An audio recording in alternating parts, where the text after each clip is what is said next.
Live from Studio A, somewhere inside the great state of Kansas, it's Leadership Late Night brought to you by the Kansas Leadership Center.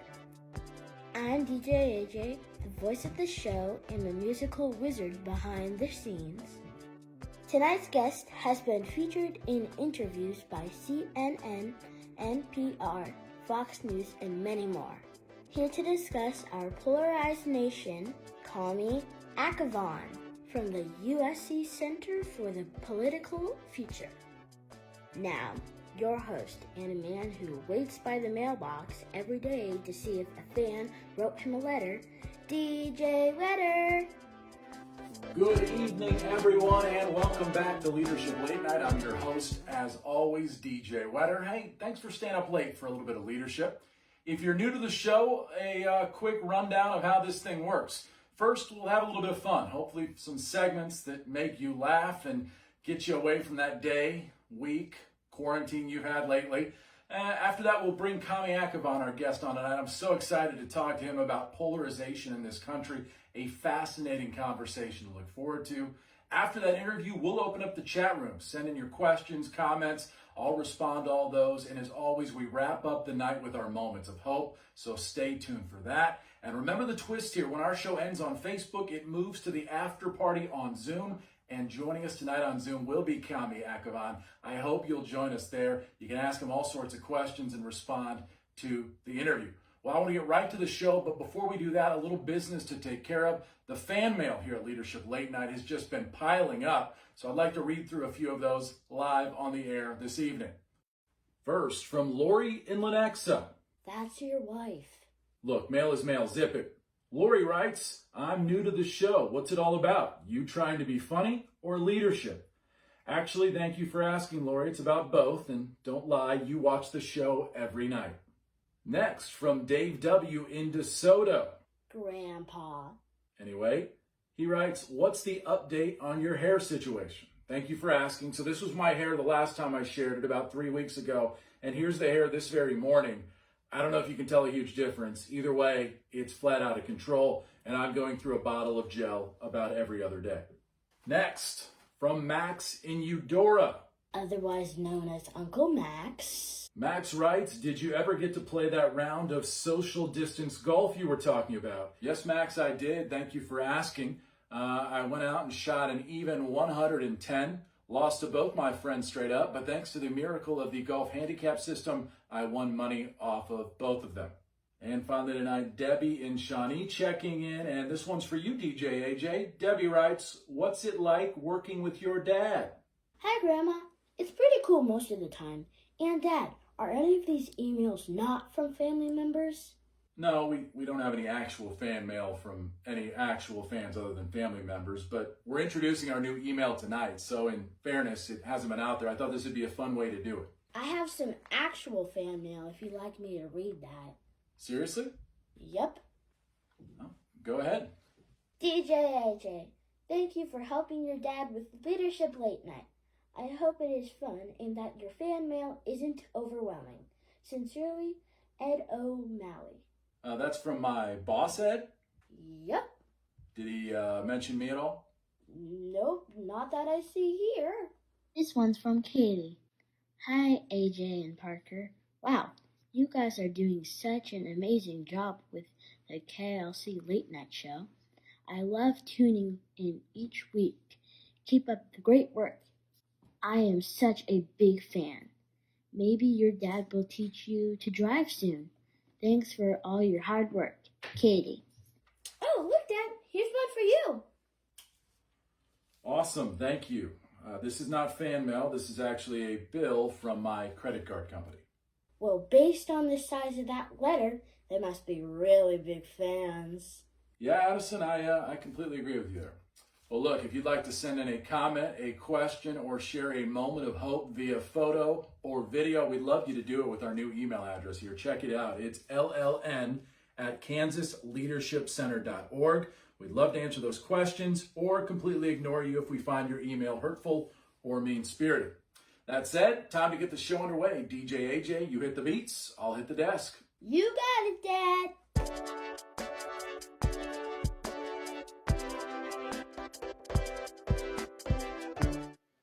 right. Thank you, DJAJ. I'm back here on the desk, as always, fighting the green screen, so bear with me there. I got to say a big thanks to the KLC staff. That fan mail to DJAJ and Parker, absolutely real. They found the address in the old KLC database and sent them some letters. And so big thanks to John and Katie and Ed and those who sent letters over. That made their day, including that fan mail. When they saw fan mail on the front of a letter, they thought that was pretty dang cool. I'll keep waiting. Feel free to send me a couple or use the email. Either way, though, it's been a blast doing this with the family, and we remain in quarantine like many of you around the state and around the country. Again, great guest tonight. We're going to get to Kamy in about 3 minutes, but first, we hit the streets again. If you remember the last time we did an episode of Social Ding Dong Distancing, it didn't go so well. We got to our cousin's house, and they weren't home. So we tried again this week and had a little more success. Enjoy. Last time we tried this, it did not go well. Might take him a minute. We're off to our cousin's house again. Let's make sure they're there this time.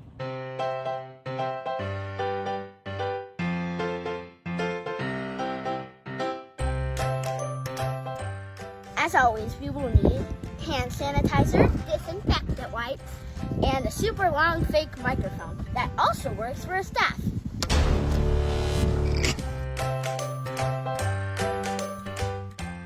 All right, we're back at the Toburans' house, and good news, the bikes are outside. I think that means they may be here this time. Callie and Tanner are Addie's and Parker's cousins. Parker's got the wipe on. Back. Microphone out. Hi. Hello, welcome to Social Ding Dong Distancing.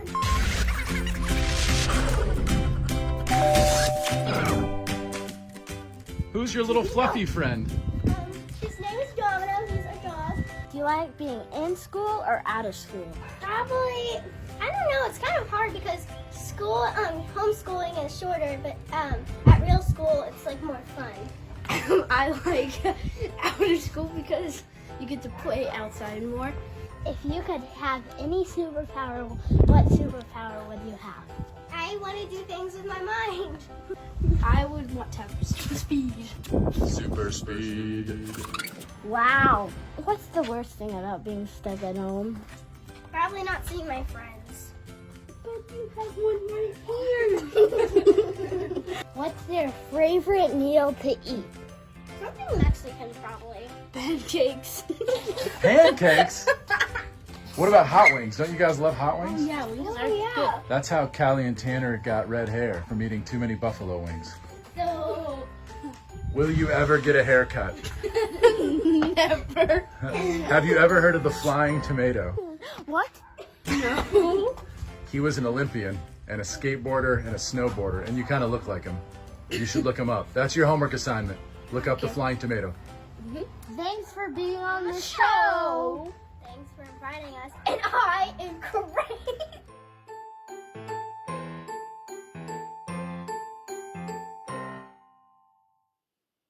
Look, social ding dong distancing is a two birds, one stone situation. It gets my family out of the house safely. We exercise, we interview neighbors, friends, cousins, and hopefully it brings a little bit of entertainment. And there's got to be some leadership lessons in there. Feel free to post in the chat what you learned tonight from that riveting conversation. But just a blast to see Callie and Tanner, and my kids haven't been that happy in quite a while. So cool to spend a few moments with them. Hey, speaking of cool to spend moments with, I spent about an hour with a guy named Kamy Akhavan this week, the executive director for the USC Dornsiff Center for the Political Future. We batted around a ton of questions. I had to edit it down to about 10 minutes. So imagine trying to do that work, right? 10 minutes of conversation coming out of an hour, just fascinating. But if you want to hear more after this interview, join us in the after party. Julian Montez always helping us out in the tech room tonight, all the way down there in Wichita, and he'll post a link for you to join tonight. But let me say this, enjoy this interview. Please post, comment, send in questions, and we'll get the conversation going on the other side. Without further ado, Kamy Akhavan. Let's try that again.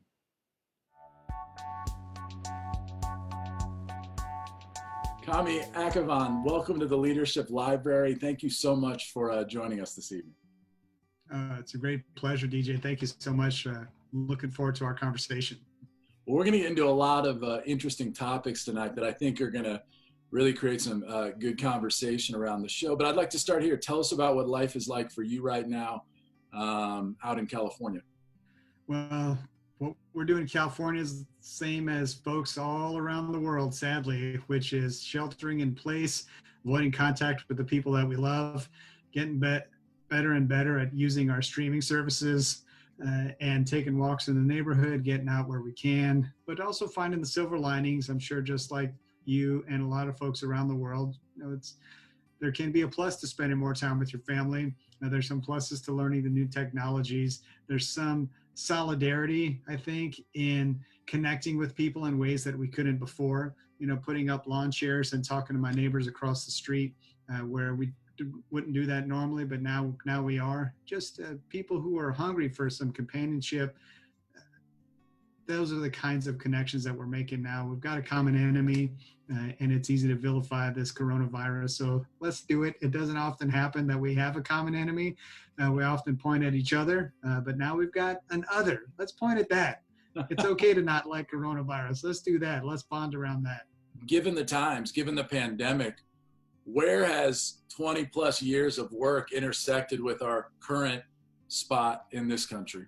20 years of work has brought us to really reflect the same thing we had been seeing 6 months ago, 6 years ago, 16 years ago. Our nation is becoming increasingly polarized. That's because of a whole lot of factors. Coronavirus is the latest palette on which we are painting all our polarization. And by that, I mean, look at how people are responding to who is an authority. Who do they want to listen to when it comes to coronavirus? Do they want to listen to an Anthony Fauci, to their local governors or their local leaders? Or do they want to listen to the president? Who they listen to, who they consider authoritative and trustworthy, has everything to do with whether or not they're a D or an R, Democrat or Republican. And that existed before coronavirus. That's typically what people do. They will isolate themselves in their echo chambers. They will listen to the side that makes them feel good, and they will consider the other side evil.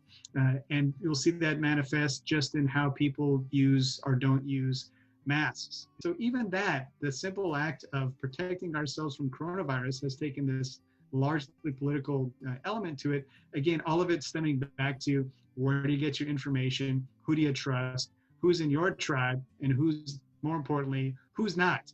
Tribalism in a two-party America is nothing new. However, Akhavan says the data suggests the polarization in this nation is getting worse. It's absolutely gotten worse. Party polarization today is as high as it has been and higher than it was immediately following the Civil War. So that now we're fighting with pens and keyboards instead of with rifles and bayonets. A 2019 survey suggested about 42% in each party view the opposite party as, quote, downright evil. And another poll cited by Akhavan says 27% of Democrats and 36% of Republicans think the other party is a threat to the nation. If you're a threat, you don't invite that person over for dinner, invite them to join your kid's sports league. They're a threat. That manifested itself to me in the most dramatic stat, which is a poll that was done. This is the American Political Science Association. They said, they asked, do you think we'd be better off as a country if large numbers of the opposing party just died? About 15% of Republicans and about 20% of Democrats said yes. So the statistics are horrible, right? We are clearly, sadly, and what feels like hopelessly divided. Kamy points out the division isn't the issue. Our governmental system assumes there will be disagreements and built-in mechanisms to protect opposing views. However, the system also assumes we would debate those different ideas, leading to innovative solutions. We're going back to that adage, never talk about religion and politics. People avoid it.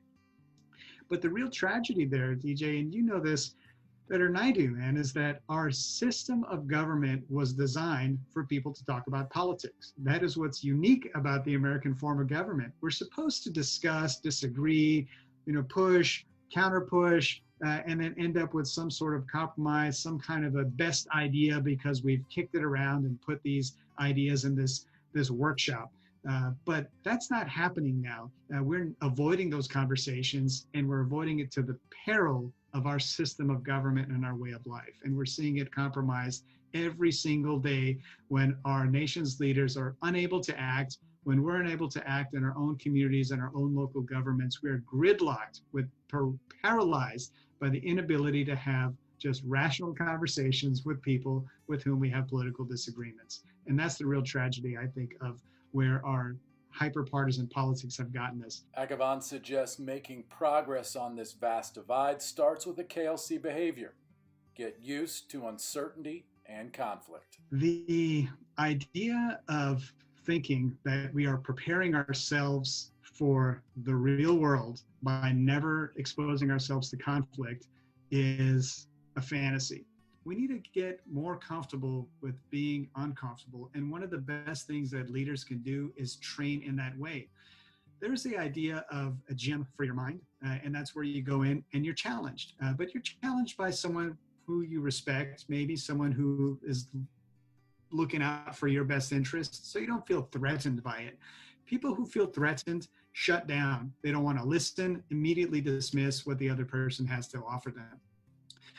So the idea is that for leaders, we have to find non-threatening ways to challenge people, spar with them a little bit, get them to guide them to their own conclusions, whatever they may be. Even if they disagree with us, that's fine, but they end up with a much stronger mental muscle there. Practicing that critical thinking is tough, especially in a world where the vast options for news and information means we can all seek out stories that keep us in echo chambers.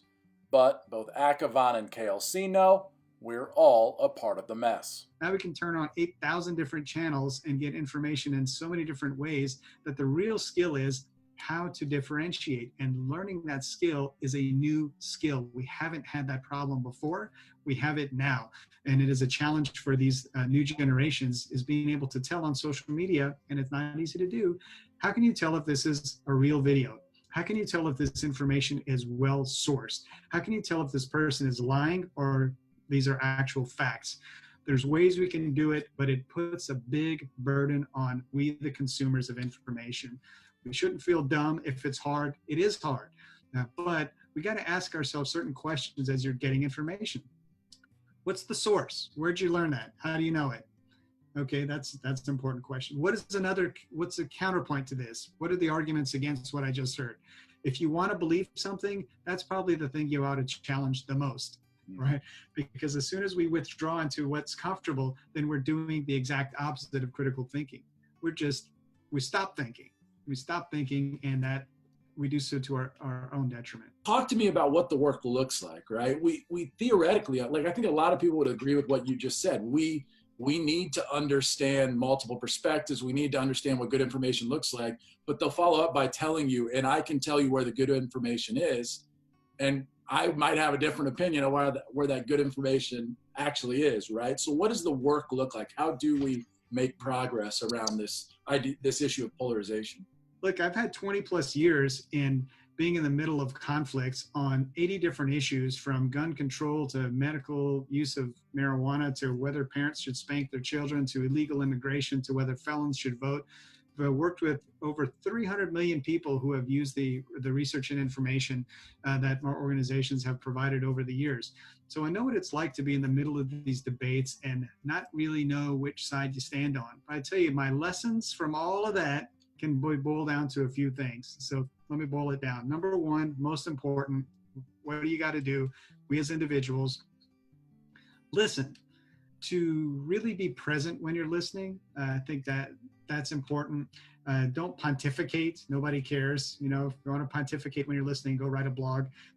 When you're in a conversation and you're trying to listen, ask open-ended questions, not questions that sound like, but you know that's wrong, don't you? That's not that's not showing that you're listening. Beyond listening, Kamy recommends studying the idea of slow thinking, or in KLC terms, being aware when you've been triggered and creating the space to make a conscious choice in response. That's a couple things: slow thinking, listening, seeking opposing views. And I think a big one is recognizing psychology. The fancy term is superordination, is recognizing that we have more in common with each other than we don't. And so an example of that is, you're a Chicago sports fan. I'm an LA sports fan. And we might think, oh, Chicago and LA, it's conflict. No, you know what? We both like sports. Yeah. How about that? Now we have superordinated. Or if I don't like sports and you do, I might like politics and I do, we can say, you know what, we both love competition, and then we can kind of recognize that we love competition. That's superordinating. And people can do that in conversation and recognize that if we just keep thinking about the smallest thing that we don't have in common, we're sunk, man. That's not the way that the world is going to go on living in peace and harmony here. We got to recognize what we have in common that is bigger than our mind. There's trivial differences, really. And so that's my bottom line: is listening, seek opposing views, slow thinking, and superordinate, celebrate what we have in common. So one of the crazy pieces of this virus that we're living with right now is actually it has reminded us of our connectivity. A virus, although we can study it and we'll find out that it has impacted certain populations in different ways, and there's all sorts of reasons for that. It has affected people across the globe, and it's a reminder that we are connected. And so I wonder if you'd leave us here with some takeaways you've had, some learnings you've had, in the sense of where do you see us headed and what do you think we will take away? Because I think there's a danger that the world one day with the vaccine and herd mentality goes back to where it was. What can we take away? What are you seeing from these times that you hope will propel us forward? There's not a lot of opportunities in any person's lifetime where the entire world is on pause. All of this is going to be over at some point. And however we emerge from it, whenever we unpause, we will think back on this time and think, what should I have done when the world was on pause? What could I have done? How could I have spent my time? And when you're sitting in traffic and you're like, I got no time to do anything. As soon as I get home, it's boom, boom, boom, all these 50 things to do. Now we have some time. Think about how you want to use that time very consciously and use it in the best way you can think to use it. I think that's one way to get over these coronavirus blues, wherever we land up when this is all over. So well said. Kamy, thank you so much for joining us on Leadership Late Night. Oh, it's a great pleasure, DJ. Thank you. Great show, man. I'm so happy to be on here.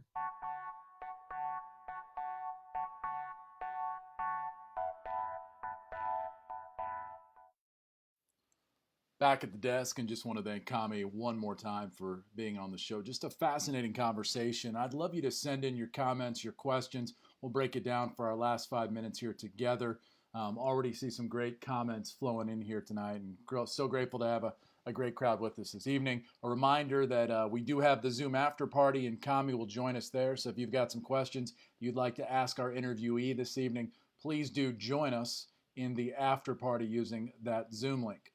One reminder, one way you can actually get after having more tough conversations is get connected to the KLC Journal. Great articles every week right now, really up to date, taking on this pandemic and what it's like to be a part of that work inside the state of Kansas.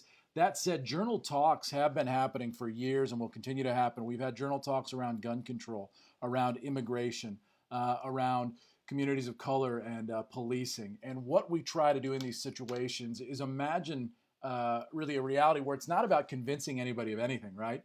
It's really about understanding somebody else's perspective. What if our purpose heading into a tough conversation was merely to find common ground? As Kamy put it, to superordinate, right? That'd be fascinating. Before we get to your comments, just a reminder that we're sharing some different civic engagement tips, how you can stay civically engaged right now during this pandemic. We've got a couple more for you tonight. First from Travis Rickford, and these are all members of our Civic Engagement Action Committee at the Kansas Leadership Center. He says, consider recommending virtual platforms to local units of government if they are not using them. Yeah, a great way for people to get civically engaged. And one more for you this evening. This one comes to us From Michelle Van, experience a new organization by volunteering with them using Zoom. Read and tutor young people or phone bank for volunteers and for candidates. So just a reminder, we always want to encourage you here at the Kansas Leadership Center to continue to be civically engaged. And those are a couple new examples from our Civic Engagement Action Committee for how people might stay engaged this time. Well, as we wrap up our show, let's get to your comments. Let's see where everyone's kind of feeling around the conversation tonight with Kamy. And I want to mention one thing. As I said, it was a long conversation and just fascinating. Kamy's big on this hashtag weaving community. And so if you haven't checked that out, it really plays off of what we call at KLC our moments of hope, what we do at the end of the show. But he's really big into different organizations that say, regardless of your political party, regardless of where you are on the political spectrum, we ought to be finding things in common. And he's a big fan of what the group is doing with hashtag weaving community. So if you're joining us tonight watching from there or familiar with that, feel free to engage with that. That's one that really, I think, comes into play. A couple comments to share with you. Seth Bate weighs in. The real tragedy is that our system of government was designed for our system to talk about politics. Yep, Kamy's quote.